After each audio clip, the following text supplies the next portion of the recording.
Okay. Zoom tells me that it's live streamed. I'm still waiting for YouTube to agree with that, but looks good.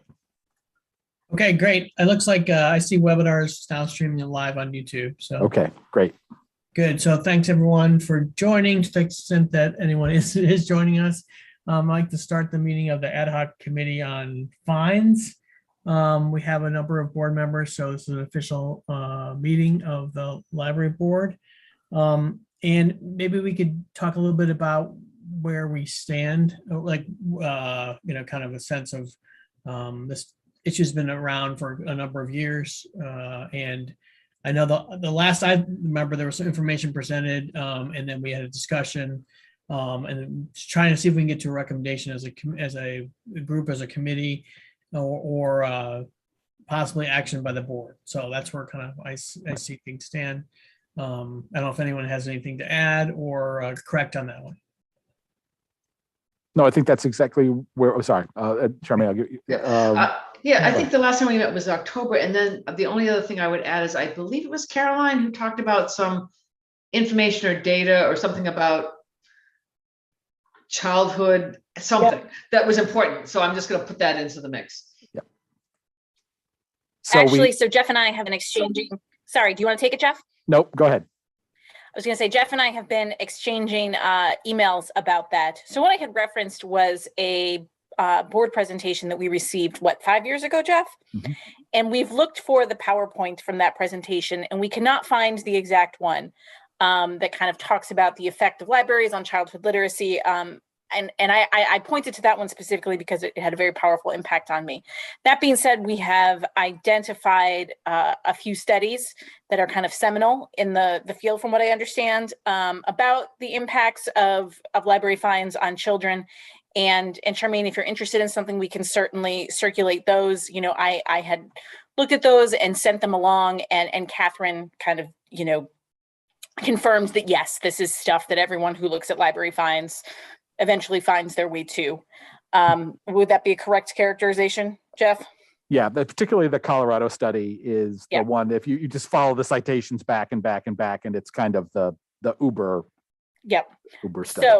So I can circulate those, but my apologies. The goal was to present that exact PowerPoint, but we cannot locate it. That being said, though, I think Jeff has. And is Lisa on? I don't see Lisa. Lisa said she's going to be late, but she'll be in later. Yeah. We had discussed the idea of, and Mark, I'll bring this into the mix, of perhaps having a presentation to the board, as not everyone was here at that time, and it is, a newer issue to some people. So maybe doing another presentation from UHLS as related to this issue and why specifically Albany has gone in this direction, as well as so many other libraries. So I guess I'll leave that out there for discussion, whether anyone is interested in a presentation from UHLS on this issue.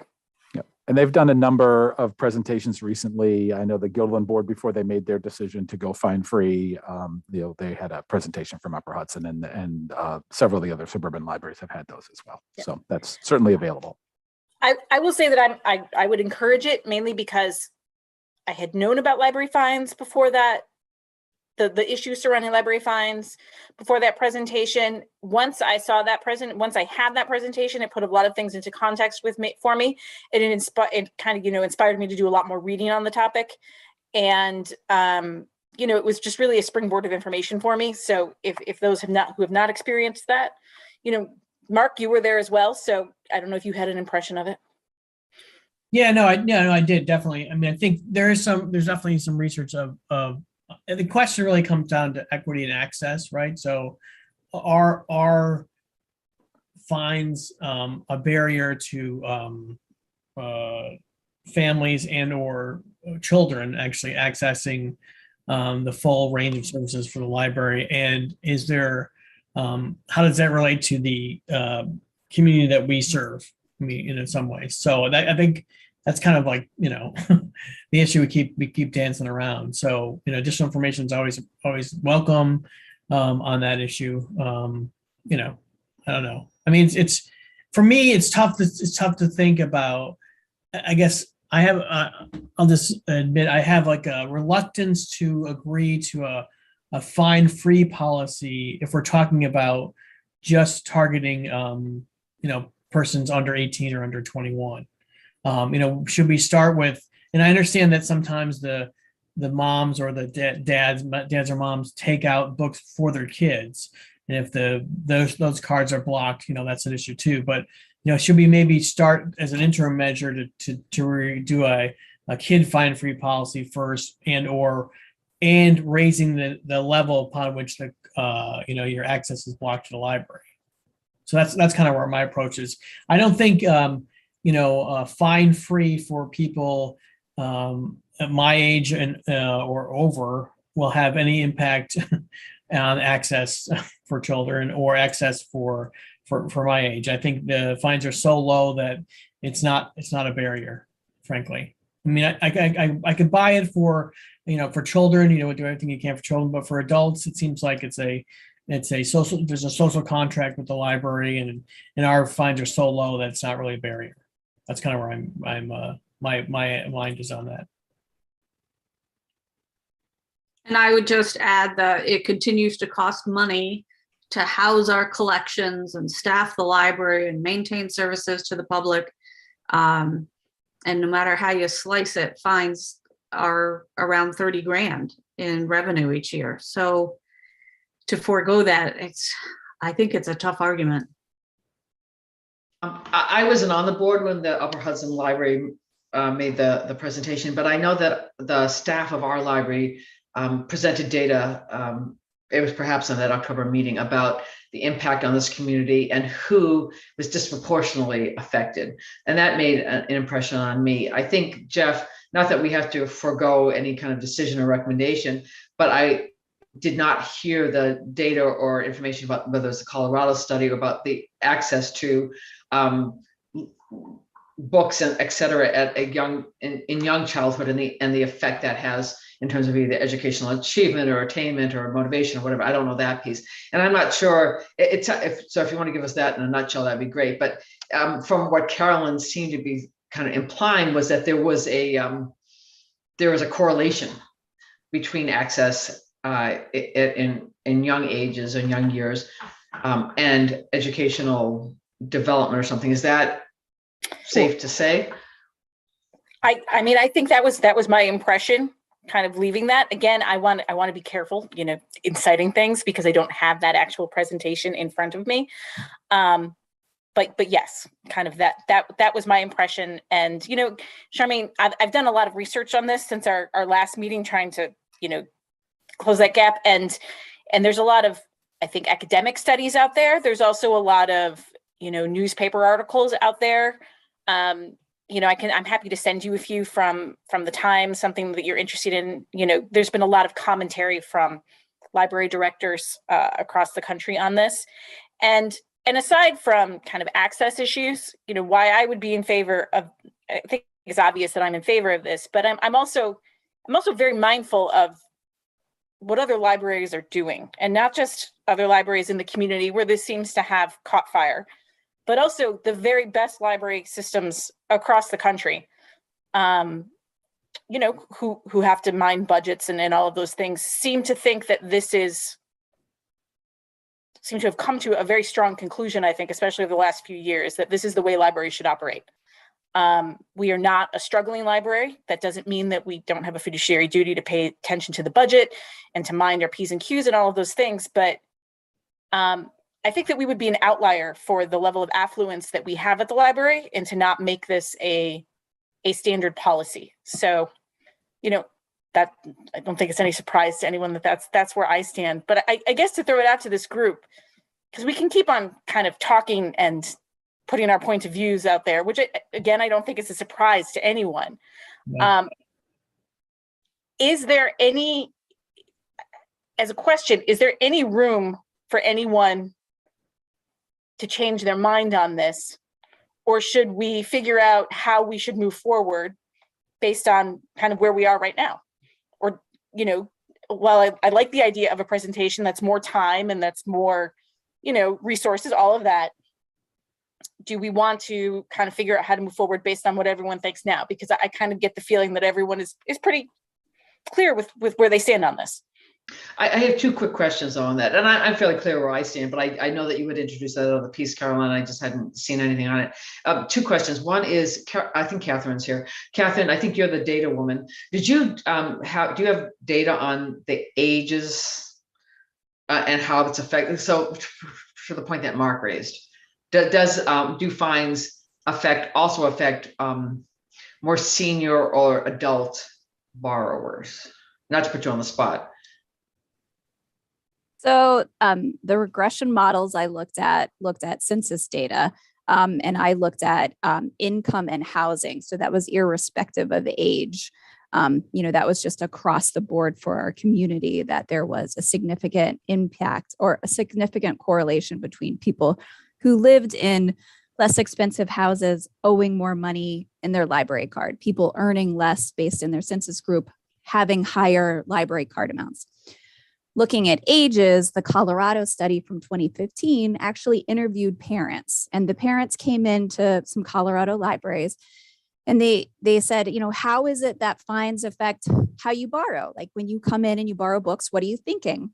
And some parents were there on the bus and they were there. They even though it's 10 cents a day, if you are a month late and you had 10 books, that's, $30 very quickly.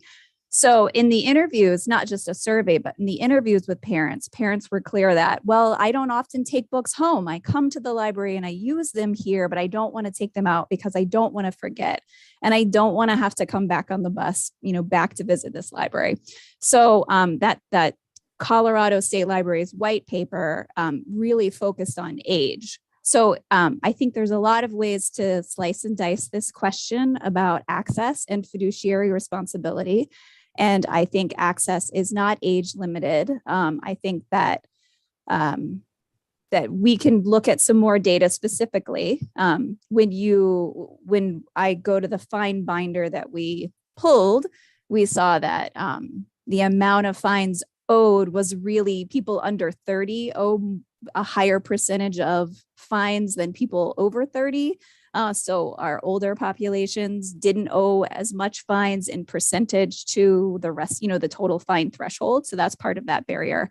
But if you're really looking for how fines relate to how parents with young kids or teenagers use the library, the Colorado study, Removing Barriers to Access, Limiting Library Fines and Fees on Children's Material, has all that data that you need. And I think that is what New York Public, Brooklyn, Queens, San Francisco, LA Public, those are the materials that those libraries were looking at. So if you want more data, I'm happy to give it to you.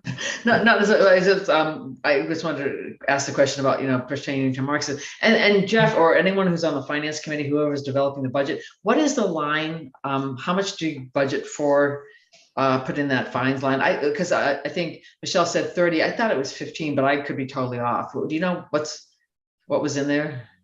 Oh, jump me on the spot. Okay, give me a second. I just looked at it for December. Okay, thank you. I just looked at it for December. So halfway through the year, we have $10,000 in fines, and we were at 67% of what we were expecting. So right. I think we had. Go ahead. So it was like 15, 20 for this year. Each year, it was 30. It was 30. I think it was 28 before we went into the 2019-2020 fiscal year. So 30 is absolutely one of the right numbers. And then we did bring it down in the budget for last year. Okay. Thank you. And I just wanted to say, kind of along the lines of the discussion of the budget and our fiduciary duty, I don't think that's a small issue, and in any way, shape, or form. And I'm certainly not dismissive of that concern. How I try to think about it is not as a loss of revenue, but as a choice to spend on a fundamental aspect of the library. When I think about all of the expenses that we have discussed over the past year as related to construction, as related to the long-term plan, and we're talking about big numbers for a lot of things. And we've talked about things like putting new carpeting in the children's room and restructuring that, and, restructuring the physical space. And I think that those are worthwhile projects, but I don't think that is money well spent if we cannot guarantee equal access to the library for the people who that physical space is intended for. So again, I just wanted to kind of reframe it as not a loss of revenue, but as an expenditure on the very base thing that the library is supposed to be doing, providing access to people who would not otherwise have access to information, books, and services. So just wanted to kind of frame it that way. Right. And so I'll just chime in here. The last budget pre-pandemic, we had budgeted $28,000 for fines. And then because we knew COVID was going to have an impact on physical circulation, we had dropped that to $15,000 in last year's, the sort of year we're in right now, that proposed budget. So, but that was definitely in recognition of the decrease of physical circulation. In a traditional year, fines have been decreasing in recent years. It certainly used to be significantly above $30,000, but the last sort of pre-pandemic budget, $28,000. So Michelle, you're right on what we had expected as a budget, $30,000 for that, and then it was adjusted last year. But it was definitely because we knew that COVID wasn't going to impact that, and so we wanted to price that conservatively because we had put up a conservative budget. Now I'm sorry, go ahead, Jeff. Nope, that's okay. So I think I've been pretty clear, at least at the meeting, that was not that I am in support of getting rid of the fines, partly because the data was compelling that the staff did compile. And I know the library has a diversity committee and they're doing different kind of audits and all the rest. But the question is, why do all that internal staff training and auditing the collection if you can show, and I think Catherine and her colleagues have shown, there are policies on the books that disproportionately affect people by race, potentially ethnicity, and social class. And in the work that I do in diversity and inclusion and have done for 35 years, people always focus on awareness and they do not focus on structural change. And this is an opportunity for the library to become, to join other leaders in doing more long-term meaningful change. That's where I'm at. And I agree with what Carolyn said in terms of spending and what kinds of things we can do. And I'm well aware where we stand on the budget too, in terms of both our assets and the things that we have to pay for and the things we're looking for as a member of the building committee down the line, and take my responsibility as an elected member to represent the community in terms of financial responsibilities. So I guess my question at this point is, you've heard Catherine speak. We presented a lot of data, probably an overwhelming amount of information, but we're happy to pursue, run down any line that we can. My question, sort of for myself at this point, is there more data that's needed, or is the data that's needed been presented? And at this point, how then do we move forward as a committee and then as a board towards a decision? Because we can talk about this for a long time, and we're here to serve the board. We will give you. We can get a presentation together. I think there's some good information that Upper Hudson has, that wider perspective about what other libraries are thinking. And again, there's nothing unusual about our discussions here. This is exactly the process and discussion that every library that is talking about this is going through. We are exactly normal as far as libraries. When not the earliest, but in New York, when this started to get more attention, the Rochester Public Library was one of the earliest ones. Albany was also relatively early on this. The compelling decision was about children, the role of children's literacy and the role of fines in preventing children to have access to cards. And then, so a lot of libraries went to this step, and our local libraries did the same thing, where there's this like My Card, this sort of small card that allowed people to check out 3 things with no fines, kids materials. Different libraries, everybody cut this thing in different ways as they looked and say, oh, There aren't fines on children's materials. There aren't fines on children's cards. Eventually, and you can imagine there's lots of those don't mean the same thing, right? So there's lots of different ways you can slice this up. And then most of those libraries, even Rochester Public Library is not a wealthy library, right? They looked at this after you do that for a little while. They're just like, oh, we should just not have fines. And that seems to be the progress of my observation of our local libraries and our libraries across the regions and state and nationally. That seems to be the progress that we're taking. Now, lots of libraries like New York Public, for instance, who were later on making that decision. There's a big library system. They were later on making that decision. I think they're, and that's sort of why we're having the discussion we're having now. We're to the point where a lot of this middle answers have been looked at or implemented in all different ways. The My Card, which was, for those of you who were on the board when we were talking about My Card, do we accept them from other libraries? Do we not accept them? All of this discussion we've been having for years. Yeah. You don't even hear anybody talking about My Cards anymore because the libraries that implemented the My Cards went through that process and went to fine free. So from my perspective, the question is, there are lots of choices in how we would like to implement anything to get at a goal. I think everybody agrees that children's literacy is important. You wouldn't be here if you didn't feel that was critical. The question is, in that process, do we want to go through some steps in that process? Do we want to try to have that discussion with the wider board, or is it or not? So yeah, I mean, right. No, that's a good way to frame it. And the other question I would have is, if we make this change in policy, recommend this committee to make, is it forever, or are we going to try it for like 3 or 5 years and look at it? Because, is there a way to see if it had any impact at all if we do this?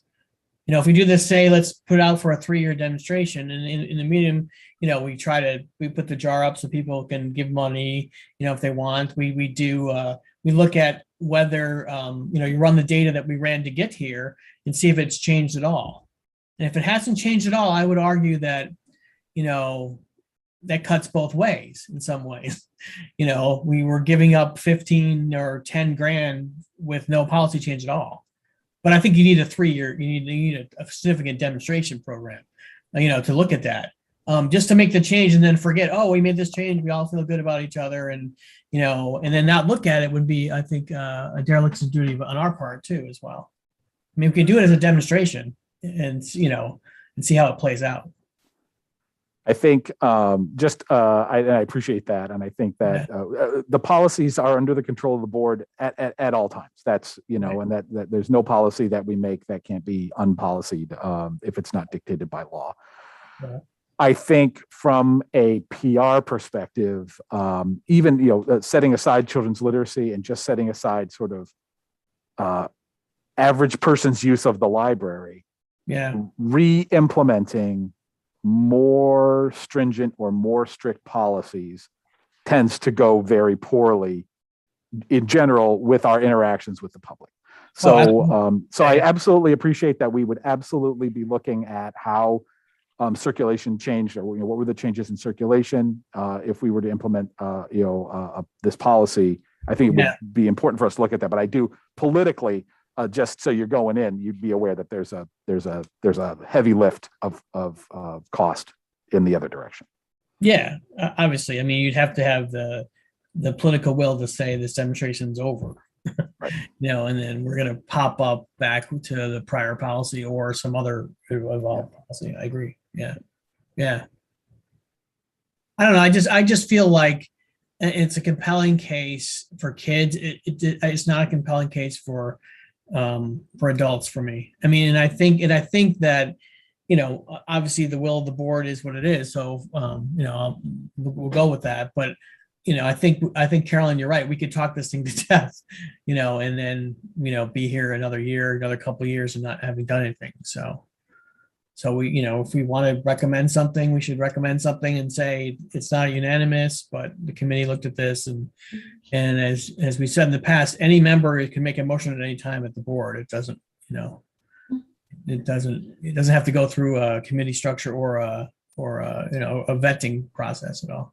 Do we have to make a recommendation? Can we say, we've discussed this. We have basically, we have some people who are highly in favor of going this way. We have people who are highly in favor of going the other way. Yeah. we've come to an impasse of a kind, because I really kind of think we're there. I don't think any other amount of data is going to change it. And I think that anyone who had strong feelings about this, wanted more information, would be on this committee. Yeah. So, I mean, maybe not this board meeting, but maybe we say in March, we'll put it to a vote. Can I just mention, I'm not sure if people saw the little pop-up note that Lisa's here somewhere, has joined us. And so just wanted people to know that. I'm also fine with not necessarily having majority. You know, we don't need, it shouldn't be unanimous. But I do have one other question. I'm sorry. I am not a librarian. And I know the librarians have thought long and hard about this. And having been on a former board, we would always ask, what is the recommendation of both the professionals who work in this field and then who are going to have to implement whatever policy it is. So I'm asking, again, I'm putting a lot of people on this board apparently tonight. What is the recommendation of the staff? If that's a fair question, and if you want to answer that. I've said it before. I mean, so I'm happy to say that my recommendation is that we would eliminate fines for the library. I think that was the original genesis of this conversation, probably infinity years ago. So, and I think that, you know, I don't speak for every staff member, and I think we have a varying opinions, just as every the board members do. But the administration of the library is in favor of eliminating fines.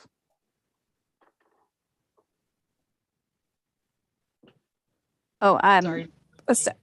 I just wanted to also mention the circulation staff is interested in eliminating fines, having to not interact with someone over the desk for a mistake of 40 cents or, you know, my email didn't get through and now you owe $5.10. Just the thought of having to only deal with the payment of lost and damaged materials, I think they like.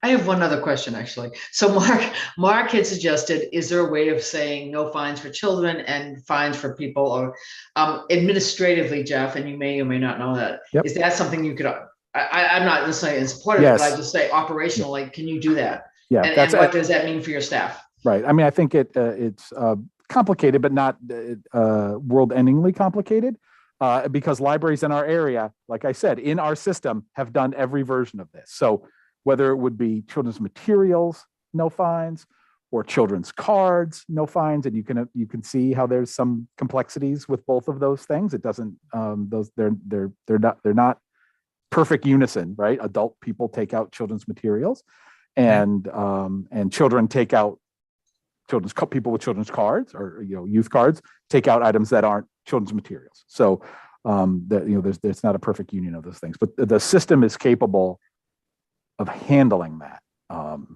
Then the complexity is left up to that Catherine's point. The interaction at the desk would then be the humans dealing with the complexity of that. So I have an operational question. If no one else has anything, so we talked about this in the past. The definition of a lost or a misplaced item, or yep.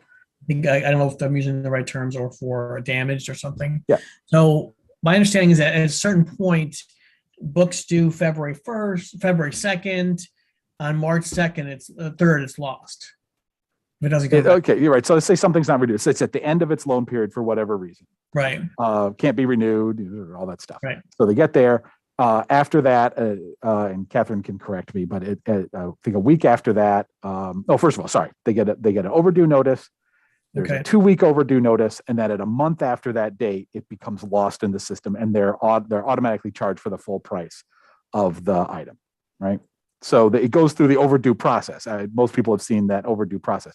You're not instantly hit with the full price of that book. Right. There's a warning. Yeah, you get notices, and and then that's where the fines come in. That overdue period is where the fines are charged until the item. And we don't charge fines plus the price of the item. If someone loses an item, then they just replace the item. Right. And certainly libraries who are doing this have talked about adjusting and have done some adjustment to how far out that loss is, right? If you're not charging fines, then we just bring the loss period closer to the end of the loan period. And then when a book is lost, that's going to be over the limit of being able to borrow, and you have to bring that book back. Now, when you bring it back, there wouldn't be a fine if you were in a no fine situation, but the card wouldn't be usable because that item is lost. Or if an item is damaged, it's still not going to be usable, because the average price of an item, even a book retails 28 to $30, let alone an audiobook or something. It'd be way over whatever we were to establish as a limit. So adjusting those notices is kind of an operational question after the decision is made. Right. And so if you're worried about access, then the adjusting of the notices, I'm sure we got to make sure that, assuming if we go no fines for, at least for kids, whatever, then we got to make sure that the policy goes all the way through, because I'm not sure adjusting the notices really isn't the same thing in some ways. You just said basically, we're not going to charge you the 5 cents a day, but we're going to charge you the $15 for the book. Right. So the person's access is cut off anyway. In some ways, the intercept didn't happen. Right. They have more time to get the book back. Yeah. The nice part about it is that when that book is returned, because really what we're concerned about as a library is that the book comes back. That's what we want. We want the thing back. Right. Bring it back to us. We want you to use it and enjoy it and return it to us. Right. And this is where we're trying to control humans, which is difficult. So for sure. If there's no fines and then the item goes lost and the card is blocked, but as soon as they're returned, there's no punishment. And that's actually the part where some patrons who are against no fines, they feel that people ought to be punished a little bit, right? And that's where that punishment aspect of this is really one of the other things where it's, that's the part that the staff, and Catherine said it better than I do, with the circulation staff, that is the world that they have to live in. And it's a source of lots of negative interactions. And actually, and while yes, from a theoretical standpoint, children's literacy is the most important thing to me. As a manager and having to talk to the staff who are here, the thing that impacts their daily life and brings their interactions into the negative is arguing over a 20-cent fine with somebody. Having a negative interaction with a person at the desk over 30 cents, and you wouldn't think that would happen, but I assure you that it does. So yeah, they're going to get mad if they have a book and now all of a sudden there's $100 in fines because they've lost 5 books. But when those books come back, you don't have to spend any more money. Bring the books back. That's all we care about. Bring your books back and you can check out more books. It's just a different model of how we interact with the public. But it's not getting away with everything forever. And if you damage a book, we'll be tied. So if for example, we go fine without fines, people basically have a month to return it before they get some kind of notification. And then if they just don't return it, they get charged the total amount. So basically you have a 1 month grace period and then you're supposed to bring it back. And if you do bring it back and you don't get charged for it, but you basically have a 1 month cushion. Right. And that's that's where the libraries, even locally, the how much of a grace period, if you're giving already the grace of not charging fines, the fines are supposed to be sort of an increasing encouragement to bring the items back. Like the pain goes up and up and up and up. And that's supposed to at some point trigger someone to say, oh yeah, fines, I got to bring that thing back. And we understand that 10 cents is a token. There's lots of people who are upset about a 30-cent fine who wouldn't reach over and pick up $1 off the sidewalk. So there is a little difference in money in this building, just the way people feel that. And that's what that's supposed to be doing psychologically. It's supposed to be encouraging people to bring them back. But we have lots of data about whether that works or not. So right. Yeah. So at the 30, so we get the 2-week warning, whatever, and then at the 31st day, my access is blocked from the library, right? I can't take any more books. You can't check anything out, right? We don't block anybody from the library, but yes, you can't check out. Okay. And that's those time periods are what libraries are toying with adjusting right now. Is like how long do they wait? If you have something that's high in demand. Let's say the way movies were 5 years ago, not the way movies are right now. In high demand, right? They wanted them back, so libraries adjusted that faster because they wanted those items back more quickly. Right. And how does how's it interplay with automatic renewal then? That's the thing. So Chris actually messaged me about that. So there's no doubt about that automatic renewals are going to decrease fine revenue in just right across the board. Sure. But I think if you're offering automatic renewals, then there's a little bit more of a compelling case for maybe moving up your lost threshold to bring that closer to the end of the loan period, whether the loan period is 1 month, 2 weeks, 6 weeks, or 3 months. Right. So the way I understand automatic renewal is that unless someone else wants the item or it's on hold for someone else, yep, you're good for as long as you want it. No, that's not true. So you're good for, so you can have up to 2 renewals, right? So it's Right. effectively, you have a book for 28 days, you could have another 28-day loan period, another 20-day loan period. And then at that point, when it's been checked out 2 additional times, that's all you're getting until that item comes back, Okay. and then it goes into that overdue. You still get an overdue notice, right? It's still overdue. And that happens at that date. But if something is on hold, then it doesn't become automatically renewed, or some things are not renewable. Right. So they're museum passes or something that's really in high demand. Interlibrary loan books, some items are not renewable. They don't go through that process no matter what. So Jeff, you just described a process of a book that gets checked out and has automatically a 1 month, loan period. So for the 2 week books that are 2 week books or 7 day, well, I think 7 express you can't renew anyway, but for 2 weeks, then they get automatically renewed after 2 weeks. For two additional weeks, and then so the week is adjusted based on the original loan period based on the status of the book or what's been applied by your staff, whether Correct. it's a 2 week loan or a 1 month. 1 month, 3 days. We have all of these loan periods all over the place. 1 week certainly does exist. So and it just the system is smart enough to know that if it's able to be renewed and it's a 1 week item, then the next renewal is 1 week, and then the second renewal will be 1 week, and then that's that. So it'd be in 3 weeks. That process is completed. So, Jeff, I just wanted to ask: have you had any feedback from directors from libraries that don't have fines in terms of what kind of impact it's had on interlibrary loan? And is there any discussion at the director level in terms of that, or is it really kind of a wash? It really mostly washes out. What they're reporting is that there's a greater number of items that get returned because there is this psychological fear that people have once they hold items and they've become lost. Some people are not, we are intimately aware of the library's policies, and surprise, the rest of the world isn't. So some people will actually avoid coming to the library completely, not realizing that even with our current fine policy, if you have 5 books checked out, that may be $150, and they're afraid they're going to have to pay $150. Worst case scenario with the current fine policy, $25. So they're staying away from that. But that's that thing. So it just leads more people to be returning their items. You get a lot of items back where people were concerned about it. We actually saw that when we eliminated fines during COVID. Lots of items did come back. It was a little bit like an amnesty period where people were bringing those items back. So, but those were probably people that were very strong fans, so to speak, of the library, because during the pandemic, not everyone was using the library as much as they were pre-pandemic. It's true. Yep.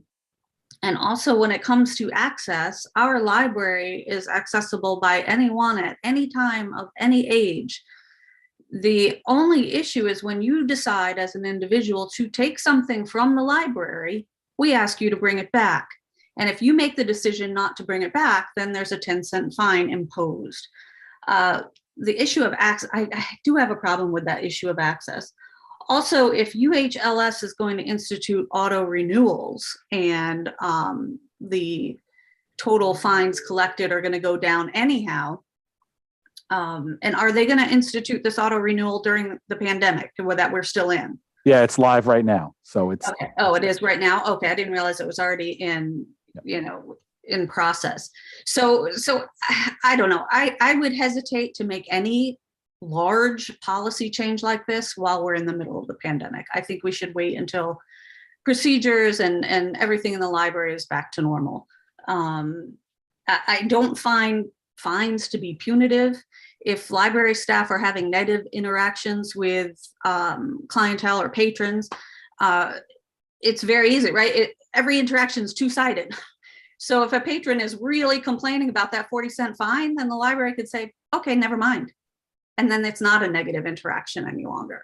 I don't think there's ever been a reason to, really press hard to get those small fines. And I don't think as a board, we've ever suggested that either.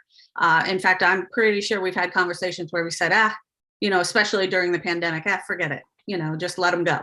I just want to respond to something in that, which is, that you only make a choice.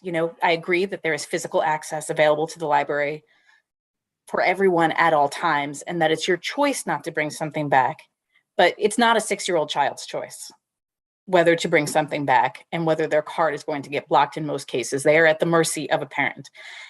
And one of the reasons that I feel so strongly about this is because I kind of lived this as a kid. We had a contentious relationship with the library because of the fines and because of getting things back on time, and because, just kind of very often dovetailed into a fiasco, and in fines. And I want to point out that fines were much higher at that time, Jeff. For most libraries, it was $1 a day, or it wasn't 10 cents a day. But very often, my mom would limit the amount we could take out because, the last time we had forgotten about the due date and we all ended up owing $20. Or the answer was, can we go to the library this week, Mom? No, because I think we have some overdue books. We need to wait until the next paycheck. Or just, it had become so much of a fiasco that, okay, let's just not going to go to the library. And that's not because anyone was an irresponsible person or because anyone was trying to flout any kind of policy. It's because she had a lot going on and she had 2 little kids and she was working and she was in school. And I get that. And as an adult, I really, really get that. So I want to point out that it's not just I want to point out that this is not just a lower income issue or a socioeconomic issue. Sometimes it's just a life issue. And the last thing I want is a parent to become frustrated with the library to the point that they don't come because it becomes a stressor for their kids. And I agree with you, Michelle, 100%, that we as a library are very generous, and we also have the decision to waive 40 cents. But by waiving a 40-cent or $1 fine every time someone is impolite to one of our staff, we are 100% incentivizing others to do that. If you cause a scene, you are and we waive the fine, we are incentivizing someone else to do this. So why just not eliminate those negative interactions along with the fines? So I appreciate, like I said, I appreciate the points, but I just want to point out that yes, there is a lot of personal responsibility involved in this, and yes, you can hold an adult accountable for that. But you can't hold a 6-year-old child accountable for that. You certainly can't even hold a 16-year-old child accountable for that if they need a car to access the library and they're depending on a parent to do one. So I just want to say that there's a lot to this issue. It's not just a dollars and cents issue, and it's not just we're helping those that have a lower economic status. We're helping, I think, make the library a friendlier place for parents, children, and everyone. Stop talking now. I would hazard to guess that there weren't email reminders or online renewals back when you were a kid.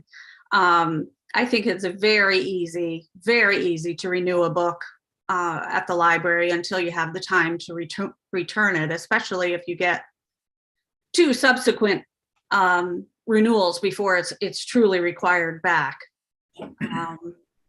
Yeah, I think the library has done amazing things as far as getting people to be able to renew without fines. And that's evidenced by the fact that our income from fines is much lower than what it used to be.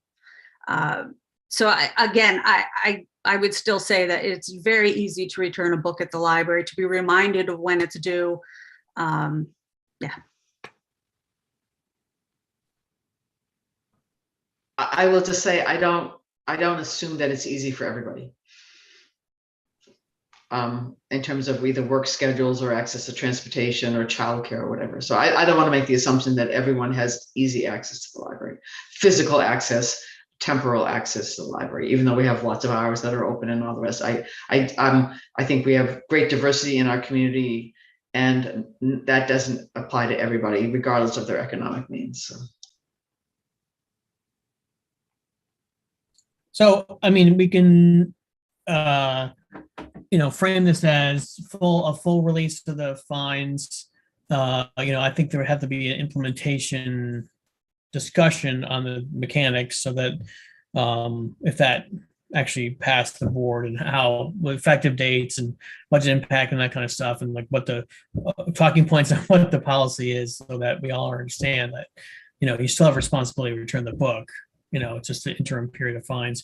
Or, my idea, I would throw out there probably a little bit of tilting at windmills, but if you did kids materials, kids car, or 21 and under cards, kids materials, and then you raise the threshold upon which those over 21 had access blocked. That's another compromise position. I know it might not have support, but I would throw that as an alternative for a couple of years, and then see if that has any impact at all.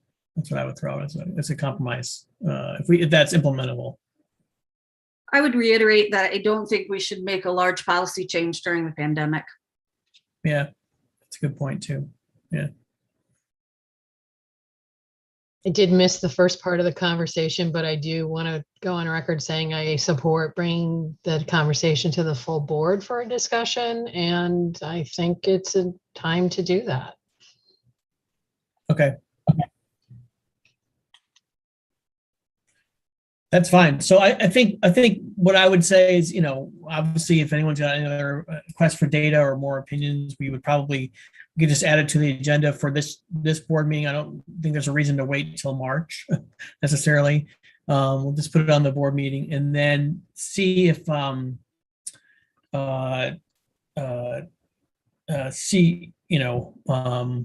the motions, the votes are, the motions come forward, I guess. Well, Mark, isn't the agenda for this coming board meeting pretty heavy? I don't know. The big part of the agenda will be the budget. So the first presentation of the budget you'll have that in February. First draft of the budget. Yeah. Yep. Okay. I mean, okay, we can do it in March. It's fine. I just figured, let's just move it if people are ready to go. I think we have plenty of examples of what not to do as far as implementing things. So actually, some ways in our position, we have seen many examples of what to do and what not to do. I think it's important to have some sort of discussion as part of the budget discussion, whether that happens in February or March. It should be before. So if there is a decision from my perspective before, Sherry would probably say the same thing, before the budget went live and before the budget was finalized. I think if we're looking at an action at some point in the coming year, you'd want that to be part of that. And then there would be a lot of operational questions. And Catherine has gone through a lot of those, analyzed how other libraries have gone through the implementation of that. And there is absolutely marketing and communication that has to happen with the public, no matter what. Mm-hmm. I'm going to recommend that at least gets raised in some initial discussion in February, because then we have to approve the budget, correct, by March. In March. So if there's and it will have an impact on the budget one way or the other. And so it's just a longer meeting, or we are trying to be, as judicious as we can with our remarks. And I think most people who have strong feelings about this are here. So, we can bring that to the full board, and I think you're right. If we try to keep I think we know where we are, and you want to keep statements relatively short, I think that would be a good idea. We wouldn't have to negatively or extend the meeting beyond a reasonable time. I don't think it needs to do that. That's why it's important to have that discussion here.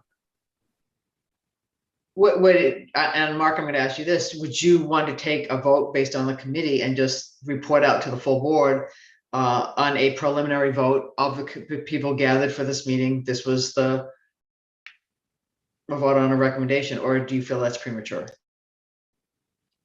Yeah, I don't think it's needed, frankly. I think I think people know where they are. I think we can report out that the committee had, varying opinion and a good discussion about the issues, and the votes should be held for the final board meeting, I think, frankly. And if people wanted to take a vote, they can, but I just say it doesn't. I think it doesn't add anything, because I think you're going to have a varying opinion anyway. So.